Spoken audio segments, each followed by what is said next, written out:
നമസ്കാരമുണ്ട്. സാധാരണക്കാരൻ ചങ്ങായേട്ടാ. അങ്ങനെ കുറച്ച് ദിവസത്തിന് ശേഷം ഞാൻ വീണ്ടും ഒരു റിവ്യൂമായിട്ട് വരികയാണ്. പടം ഇപ്രാവശ്യം മലയാളമല്ല, ഇംഗ്ലീഷാണ്. ഇതിൻ്റെ പേര് ഡ്യുവൽ. ഇതൊരു 1971 ഫിലിമാണ്. സ്റ്റീഫൻ സ്പീൽബർഗിൻ്റെ പടമാണ്. അപ്പോൾ പിന്നെ നമുക്ക് പറയേണ്ട ആവശ്യമില്ലല്ലോ, വർണ്ണനാതീതമാണ് പടം.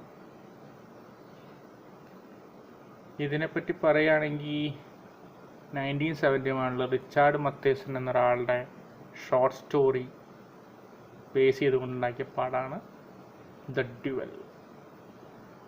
ഇതിൻ്റെ തിരക്കഥ റിച്ചാർഡ് മത്തേസൺ ആണ്.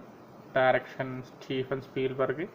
ഞാൻ ഈ ഇടയ്ക്കിടെ നോക്കണം എന്നറിയാം, ഇവിടെ സിസ്റ്റം വെച്ചിട്ടുണ്ട്, അതൊന്ന് കോപ്പി അടിക്കുക, അല്ലാതെ പഠിച്ച് ചെയ്തൊന്നും പറ്റൂല. ഡെന്നിസ് വീവർ എന്ന ആളാണ് ഇതിൽ നായകൻ.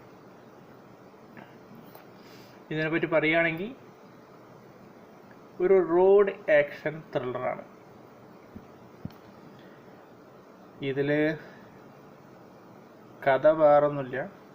ഒരു സെയിൽസ്മാൻ, അയാളുടെ കാറിൽ കാലത്ത് ഒരു സെയിൽസിൻ്റെ കാര്യത്തിനായിട്ട് പോവുകയാണ് US റോഡിൽ കൂടെ. അവരുടെ നാട്ടിലൊക്കെ റോഡ് എന്ന് പറയുമ്പോൾ നമ്മളെങ്ങനെ പറയുക, ഒരു രണ്ട് കുന്നുകളുടെയൊക്കെ ഇടയിൽ അങ്ങനത്തെ നല്ല സീനറി എന്ന് പറഞ്ഞാൽ അടിപൊളിയാണ്. അപ്പോൾ അങ്ങനെ അയാൾ പോവാണ്. 1971 എന്നൊക്കെ അറിയാലോ, അപ്പോൾ അന്നൊന്നും വികസനമൊന്നുമില്ല, നല്ലൊരു ഏകദേശ. അങ്ങനെ അയാൾ ആ റൂട്ടിൽ കൂടെ ഇങ്ങനെ പോകണം. നേരത്ത് ഒരു ട്രക്കുകാരൻ, ഇതിൽ ട്രക്ക് ഡ്രൈവറെ കാണിക്കുന്നില്ല, വണ്ടി ഓടിക്കുന്നുണ്ട്, വണ്ടി പോകുന്നുണ്ട്, നല്ല ട്രക്ക് ഡ്രൈവർ ആരാന്ന് നമ്മൾ അറിയുന്നില്ല. ഈ ട്രക്ക് ഡ്രൈവറുടെ വണ്ടിയായിട്ട് എന്തോ ഒരു ചെറിയൊരു കശപശയിൽ ആ ട്രക്ക് ഡ്രൈവർ പിന്നെ ഇയാളെ റിവെഞ്ച് ചെയ്യാൻ വേണ്ടി വരികയാണ്. പിന്നെ ഇയാൾ ആദ്യം വിചാരിച്ചു രണ്ട് ഹോണൊക്കെ അടിച്ച് പോയിക്കോന്ന് പറഞ്ഞെങ്കിലും ആൾ പോവാതെ പിന്നെ ഇയാളുടെ പിന്നാലെ ചേസ് ചെയ്യാണ്. ആ ചേസ് എന്ന് പറഞ്ഞാൽ അയാൾ എവിടെയൊക്കെ പോകുന്നുണ്ടോ അവിടെയൊക്കെ ഈ വണ്ടി ഉണ്ട്.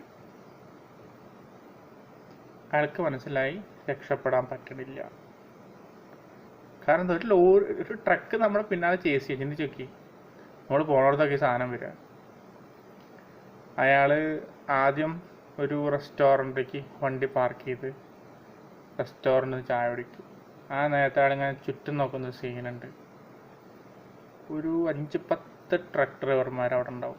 എല്ലാവരും നോട്ടെ ഇയാൾക്ക് തന്നെ. ഇയാൾ പോയിട്ട് ഒരു ഡ്രൈവറോട് ചൂടാകുമ്പോൾ അയാളല്ല ഈ സംഭവം.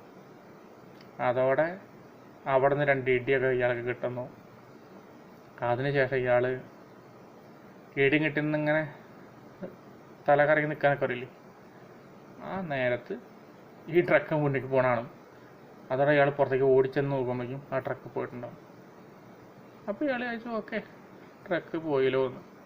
ട്രക്ക് പോയില്ലേ, ഇയാളെ കാറെടുത്ത് വീണ്ടും മുന്നിലേക്ക് പോകുമ്പോൾ ട്രക്ക് അവിടെ നിൽക്കുന്നു. അതോടെ ഇയാൾക്ക് മനസ്സിലായി ഇത് തന്നെയും കൊണ്ടേ പോവുള്ളൂ. അത് കഴിഞ്ഞ് ഇയാൾ എങ്ങനെയോ ഈ വണ്ടിയെ മുന്നിൽ കയറും. കുറച്ച് വരുമ്പോൾ ഈ ട്രക്ക് പിന്നാലുണ്ട്. അയാളെങ്ങനെ പോകുമ്പോൾ ഒരു പെട്രോൾ പമ്പും അതുപോലെ ഒരു ടെലിഫോണൊക്കെ ഉള്ള സ്ഥലം അവിടെ എത്തും. ഇയാൾ വണ്ടിയോടെ പാർക്ക് ചെയ്തിട്ട് ടെലിഫോൺ ബൂത്ത്, പണ്ടത്തെ ബൂത്ത് ഉണ്ടല്ലോ, ചെറിയൊരു ആൾക്ക് അതിൽ നിന്നിട്ട് ഫോൺ ചെയ്യാം. അത് അയാളവിടെ സംസാരിച്ചുകൊണ്ടിരിക്കും. ഇതാ വന്നു ഈ ട്രക്ക് വന്ന് ഈ ബൂത്ത് ഇടിച്ച് തകർക്കും. പിന്നെ ഇയാളെ പിന്നാലെ. അപ്പോഴേക്കും ഇയാൾ രക്ഷപ്പെട്ട് വീണ്ടും ഈ വണ്ടിയിൽ കയറി വീണ്ടും പായാണ്. ഒരു 1.25 മണിക്കൂർ നേരത്തെ ജോണറാണ്. ആ 1.25 മണിക്കൂർ നമ്മളതിങ്ങനെ ശ്വാസം അടയ്ക്കുന്നത്. അതാണ് ഈ പടത്തിൻ്റെ ത്രില്ല്. അപ്പോൾ നിങ്ങളെല്ലാവരും ഒന്ന് കണ്ടു നോക്കുക, കണ്ട് അഭിപ്രായം പറയുക.